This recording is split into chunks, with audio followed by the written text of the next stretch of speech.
Hey film fans, welcome to Cine Pro.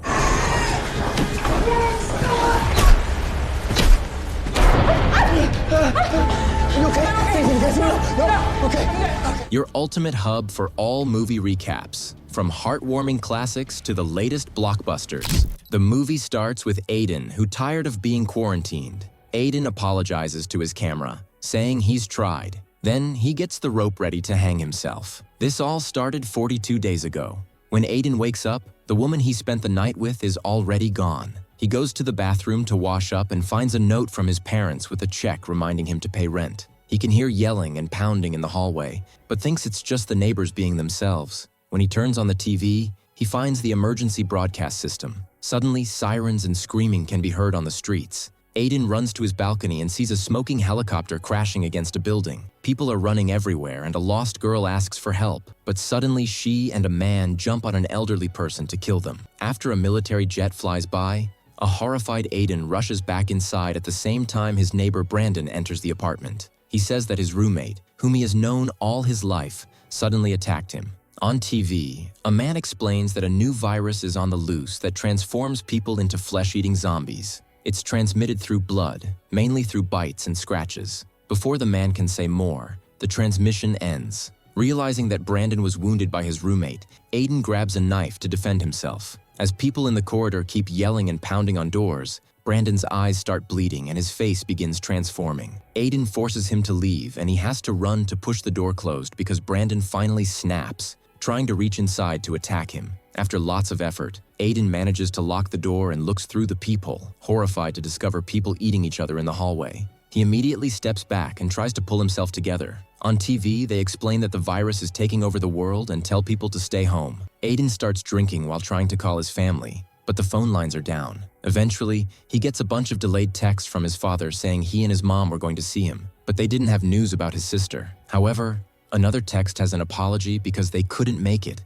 and they ask Aiden to stay alive. The last text is from his mother telling him to call them, but when he tries, the lines still don't work. Aiden has a breakdown and spends most of his day crying while staring at the world. Later, he decides to start counting the pandemic days and writes reminders on Post-its. He can't stop thinking about his father and their time together. On day 6, Aiden starts to move things around the house, desperate for a change. Experts on TV talk about the effects the quarantine is having on people's brains. On day 7, he tries recording a video log, but people are still screaming and attacking each other in the hallway, making terrifying noises that kill the moment. Aiden tries to explain how these non-stop noises have been affecting him, but he ends up closing the computer. On day 14, Aiden covers up all the windows so he can avoid seeing the state of the city, but he won't turn off the news. Experts have named the zombie screamers and explain that they repeat the last words said before turning.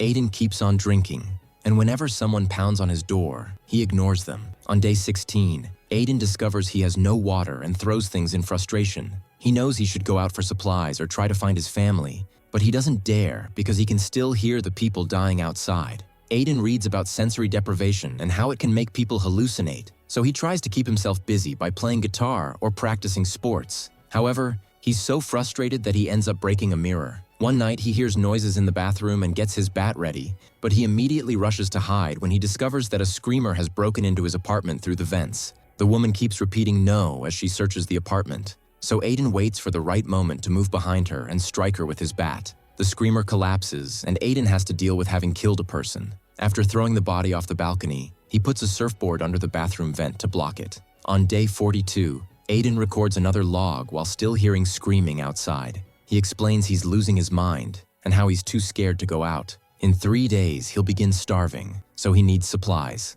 Suddenly, his phone rings and Aiden hears a voicemail from his parents. They were locked in at the office and couldn't get in contact with him or his sister. The message was cut short when a screamer found and killed the couple. Hearing his parents die causes Aiden to have his biggest breakdown yet. Desperate for an outlet, he grabs his bat and leaves the apartment to find Brandon on the floor repeating, I'm okay." Aiden gets ready to strike him, but he can't bring himself to do it. At that moment, a bunch of screamers try to attack him, so he moves quickly to dodge them and runs as fast as he can. Since the screamers are blocking the way, Aiden takes the stairs to the lower floor and waits for some runners to pass by before taking the corridor. He pushes off any person who tries to attack him, and eventually he reaches the other stairs, which he climbs to return to his floor. Now he can reach his apartment from the opposite corridor and quickly pushes his fridge to block the front door. Looking through the peephole shows the screamers looking for him. Moments later, Aiden hears a loud noise and the power goes out in his apartment. When he looks out the window, he discovers the whole city has lost power. He spends the night dreaming about his family, and in the morning he wakes up to the screamer noises in the corridor.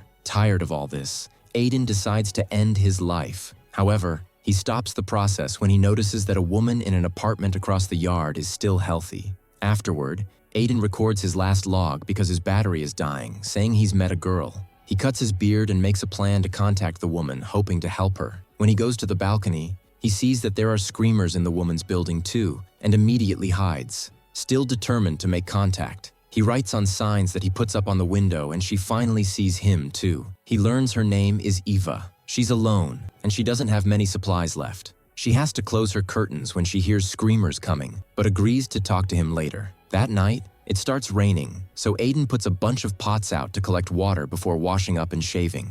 Unaware, Eva looks at him for a few seconds. The next day, Aiden and Eva communicate with signs to make a plan. They connect their balconies with rope, and he sends her some water bottles. At that moment, a screamer begins climbing Eva's building. But when he's about to reach her, Aiden throws a glass bottle at his head and starts banging on his railing to get the guy's attention. That screamer starts climbing Aiden's building instead, while another screamer pounds on the door so hard that the fridge is beginning to move. Eva also throws things, but Aiden keeps the screamer's attention on him until the guy reaches his balcony. Then Aiden goes back into the apartment and locks the balcony door before rushing to push the fridge against the front door. The screamer outside begins pounding on the window to break it, but the wound makes him collapse. So Aiden uses the chance to run back outside and beat him up with a bat. Now there's blood on his shirt, so he quickly takes it off. Moments later, Aiden prepares a bag and leaves the apartment to take Brandon's keys from his body. Screamers appear in the corridor, so Aiden lies down on the floor to pretend he's dead until they're gone. Then he enters Brandon's apartment,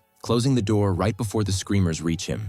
Inside, there are bloodstains on the walls and a body on the bed. Aiden takes the few food supplies he can find and is surprised to find some climbing equipment as well, although the axe is missing. He checks the bedroom and finds it under the bed, but at that moment, a screamer comes out of the bathroom. Aiden pushes him against a mirror and tries to run, but the screamer tackles him against the wall. Grabbing a lamp, Aiden hits him a few times to get him off him and falls on the bed where the body is waking up too. The screamer jumps on him and fails to bite him through his clothes, giving Aiden time to grab the axe and finally kill him. After killing the screamer on the bed too, Aiden takes all the climbing equipment and tries to leave, but the corridor is full of screamers. He carefully sneaks around and manages to dodge a screamer at the last second to return to his apartment, where he immediately takes off all his dirty clothes. When he checks the climbing equipment, he's excited to find 2 walkie-talkies. Afterward, Aiden ties some sheets on his balcony to climb down and safely reaches the ground, where he finds eaten bodies. There are running screamers as well, so Aiden sneaks around and quickly throws a walkie-talkie at Eva's balcony before running to climb back to his place. The next morning, Eva contacts Aiden, and they're both so excited to finally have a conversation again that they spend the rest of the day talking about random things. Slowly gaining back hope, Aiden decides to search for supplies again, this time leaving through the vents. He's startled by a zombified face, but it's just a dead screamer. He manages to enter the bathroom of another apartment and notices blood on the side of the tub, but when he moves the curtains, he finds it empty. Then he checks every room, and after making sure he's alone, he opens the cupboard to luckily find lots of food.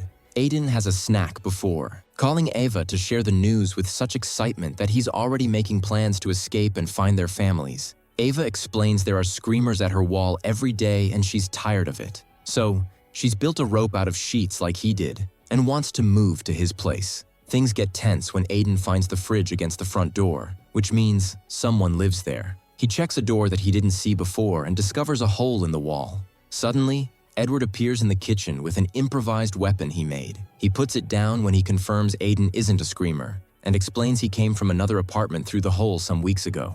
The owner self-deleted in the tub, and Edward threw the body in the hall. The old man shares some meat he cured himself and lets Aiden take food from the cupboard. They discuss the situation and get philosophical about loneliness and having to kill other humans to survive. When Aiden turns around to grab more food, Edward hits him with a bat to knock him out. Minutes later, Aiden wakes up in Edward's bedroom where he's keeping his infected wife. Edward wants to use him as zombie food, but his wife wouldn't attack an unconscious body. So he tied Aiden up and waited for him to wake up. He wants Aiden to take some medicine to avoid feeling any pain, and Aiden thinks he already did this to their neighbor. However, Edward swears he really found the man dead in the tub, but his wife wouldn't touch him, so he had to feed her his 2 dogs. Suddenly, Eva yells through the walkie-talkie, and Edward moves to check on the noise. Aiden struggles against the bed until he breaks it and frees himself. Then he pulls Edward back into the room until he becomes his wife's dinner. When he picks up the walkie-talkie, Eva tells him the screamers have entered her place.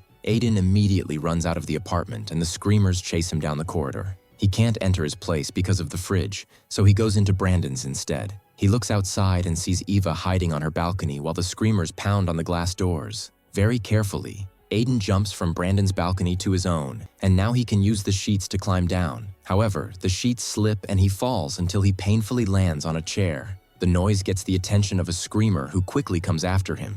Aiden finds a gun next to a body and grabs it to shoot the man in the head. As screamers jump from other balconies, he shoots another enemy to clear the way. Eva throws her sheets and Aiden starts climbing, but so does a screamer. Aiden has no choice but to jump on a different balcony and cut the sheets to make the screamer fall. Now Eva can climb down to meet with Aiden on the lower floor with a tight hug.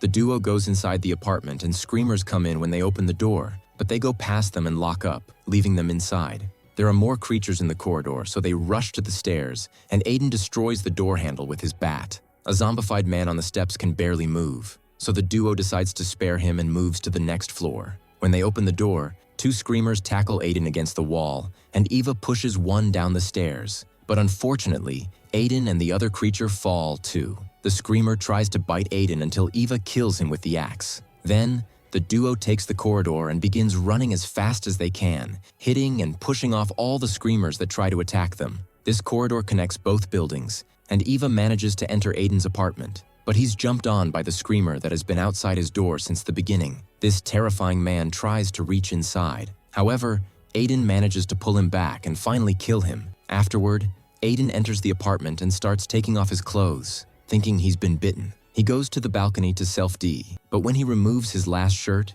he finds no wounds. They don't have time to celebrate because there are screamers at the door, so they rush to push the fridge while promising to work together to survive. Make sure to subscribe and turn on notifications so you can watch more videos like this.